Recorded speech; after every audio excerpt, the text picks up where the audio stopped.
Rolex is the most famous watch brand on Earth. They spend millions making sure you know exactly what a Rolex is. But here's the strange part. The same man who built Rolex also created a second secret watch brand, and then spent decades making sure almost nobody knew the connection. The watches looked like Rolexes. They were built in Rolex cases. They even had the Rolex crown stamped on the back. But the name on the dial said something else entirely. This is the story of Tudor, the hidden sibling of the most powerful name in luxury, and how it nearly died in its brother's shadow before pulling off one of the greatest comebacks in watchmaking history. To understand Tudor, you have to understand the man who created both brands. Hans Wilsdorf was born in Bavaria in 1881. Orphaned by the age of 12, he was raised by uncles who sold off his family's business and sent him to boarding school. By 1900, he talked his way into a job at a Swiss watch firm, winding hundreds of pocket watches a day and learning the trade from the inside. 5 years later, he launched Wilsdorf and Davis in London, which he renamed Rolex in 1908. Wilsdorf wanted a brand name short enough to fit on a watch face and pronounceable in any language. Within a decade, Rolex was earning precision certificates, pioneering waterproof cases, and positioning itself as the premium name in wristwatches. But Wilsdorf had a problem, and it was the kind of problem only a genius would think to solve the way he did. Rolex was too expensive. Not for the wealthy, of course. For them, it was perfect. But Wilsdorf realized there was an enormous market of people who wanted the dependability of a Rolex, but simply couldn't afford one. Now, most companies would just make a cheaper version of their own product. But Wilsdorf understood something about luxury that most people miss. The moment you sell a cheap Rolex, you destroy the expensive one. The whole point of a Rolex is that not everyone can have one. So in 1926, Wilsdorf did something clever. He had a third-party company register a brand new trademark on his behalf. The name was Tudor. And here's the key detail. Wilsdorf kept his name completely off the paperwork. He didn't want anyone connecting Tudor to Rolex. For 10 years, the brand barely existed. Then in 1936, Wilsdorf quietly took full ownership. And in 1946, right after World War II ended, he formally launched Montres Tudor SA. The formula was brilliant and a little devious.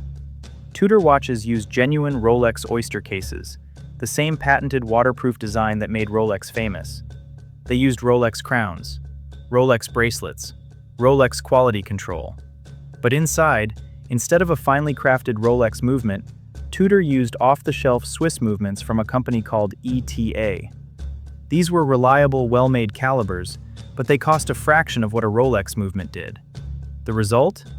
A watch that looked like a Rolex, wore like a Rolex, and survived like a Rolex, but cost about a third of the price.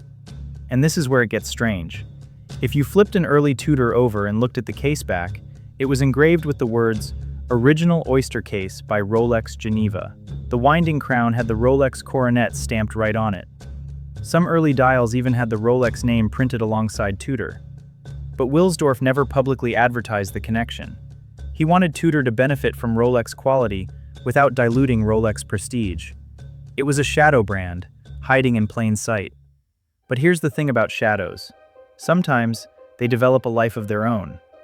In 1952, the Royal Navy organized the British North Greenland Expedition, a 2-year scientific mission to study the Arctic ice cap. 30 men headed into temperatures dropping to -50 degrees Fahrenheit. Strapped to their wrists were not Rolexes, but 30 Tudor oyster princes. The watches survived everything: ice, seawater, sledgehammering vibrations, and kept time so accurately that one expedition member, Captain J.D. Walker, wrote to Rolex expressing his extreme admiration. Then came the military. In 1954, Tudor launched its first Submariner dive watch, just months after Rolex released its own. And it was Tudor, not Rolex, that the French Navy chose almost immediately. The Marine Nationale began issuing Tudor submariners to combat divers in 1956. Why Tudor instead of Rolex? Because the French were equipping hundreds of divers, and Tudor delivered the same waterproof oyster case for significantly less money. Over the next 2 decades, Tudor submariners ended up on the wrists of elite military units around the world. The US Navy adopted them in the late 1950s. Navy SEALs wore Tudors from their official commissioning in 1962 all the way through the 1980s. The Jamaican Defense Force, the Canadian Navy, the Israeli military, South African naval divers, all chose Tudor. And here's an ironic detail. Because these Tudor watches had Rolex cases, Rolex crowns, and Rolex casebacks, many soldiers genuinely believed they were wearing Rolexes. Memoirs from the Vietnam era frequently reference Rolex watches that were almost certainly issued Tudors. The Shadow was doing exactly what Wilsdorf intended. It was building credibility through performance, while the Rolex name soaked up the glory. But that military relationship produced something unexpected, something Tudor didn't plan for, but would eventually save the brand decades later. In 1969, the French Navy came to Tudor with a problem. The pointed hands on their dive watches kept losing their luminous paint in combat conditions. Divers were treating these watches like tools, not jewelry, and the delicate hand design wasn't surviving. Tudor's solution was radical. They replaced the traditional pointed hands with wide, angular shapes, blocky and industrial, that could hold far more luminous material. Collectors would later nickname these the snowflake hands. They looked nothing like Rolex. They were purely, unmistakably Tudor. And nobody cared at the time, because here's where the story takes a dark turn. By the late 1990s, Tudor had lost its way. The military contracts had dried up. The brand was churning out forgettable watches that tried too hard to look modern. Blocky dive watches with cartoon-colored dials that barely resembled either Tudor's heritage or Rolex's elegance. Without a clear identity, sales collapsed. Around 2004, Tudor pulled out of the American and British markets entirely, just vanished. No announcement, no farewell. For nearly a decade, if you lived in the United States or the United Kingdom, you couldn't buy a Tudor watch. The brand that had been on the wrists of Navy SEALs and Arctic explorers was essentially dead, and Rolex said nothing. Now this is the part of the story that most people don't know. In 2008, a small group of people inside the Hans Wilsdorf Foundation, the private charitable trust that owns both Rolex and Tudor, sat down and asked a question that hadn't been asked in decades. What was Tudor actually supposed to be? They went back to the archives. They studied Wilsdorf's original letters, his advertising campaigns from the 1940s and 50s, his philosophy of delivering exceptional value.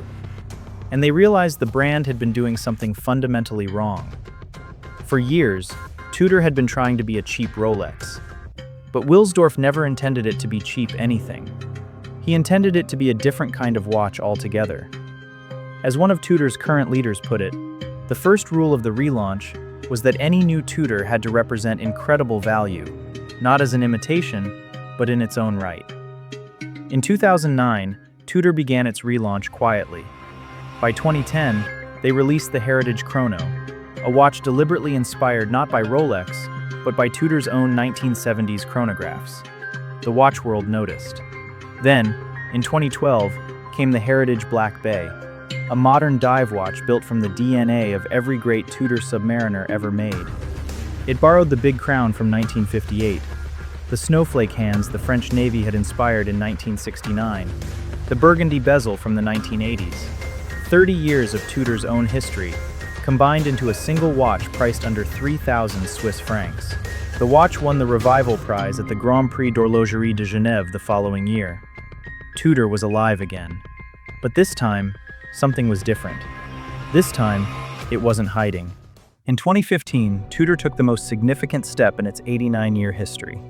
They released their first in-house movement, a caliber designed and manufactured entirely by Tudor, not borrowed from Rolex, not bought from ETA. The watch it debuted in was called the North Flag, a deliberate nod to the Greenland expedition that had proven Tudor's toughness back in 1952. Within 2 years, in-house movements were rolling out across the entire Tudor sport watch lineup. By 2021, Tudor had achieved something almost unthinkable. One of their movements received META's Master Chronometer certification, a standard so rigorous that it tests magnetic resistance, power reserve, and accuracy beyond what even the Swiss Chronometer Institute requires. Today, Tudor sells roughly 250,000 watches a year. David Beckham and Lady Gaga appear in their campaigns. They sponsor Formula One. And according to Bloomberg, their 5-year sales growth has been among the fastest in the entire Swiss watch industry. And here's the ironic twist that ties this whole story together. Remember, Hans Wilsdorf created Tudor specifically so it wouldn't compete with Rolex. He hid the connection. He kept the two brands in separate lanes. But today, Walk into any watch forum, any collector meetup, any authorized dealer, and the most heated debate you'll hear is Tudor versus Rolex. A Tudor Black Bay with an in-house movement runs about $4,000. A Rolex Submariner starts at nearly $10,000. Same case size, same water resistance. Many enthusiasts will tell you that dollar for dollar, the Tudor is the smarter buy. Tudor is no longer hiding in Rolex's shadow. It's standing right next to it, and a growing number of people are choosing the sibling over the star. Wilsdorf once said his philosophy was that only great marketing is needed to make a company successful. But the real lesson of Tudor isn't about marketing, it's about identity. For decades, Tudor survived by being a shadow of something greater, and it nearly died because of it. It only came back to life when it stopped pretending to be a cheaper version of its brother and started being itself. The snowflake hands that made Tudor unique were designed because of a problem only Tudor had. The military heritage that gives Tudor credibility was earned entirely on Tudor's own wrist. The comeback worked not because Tudor became more like Rolex, but because it finally became more like Tudor. If you found this story fascinating, hit subscribe for more stories like this. I'll see you in the next one.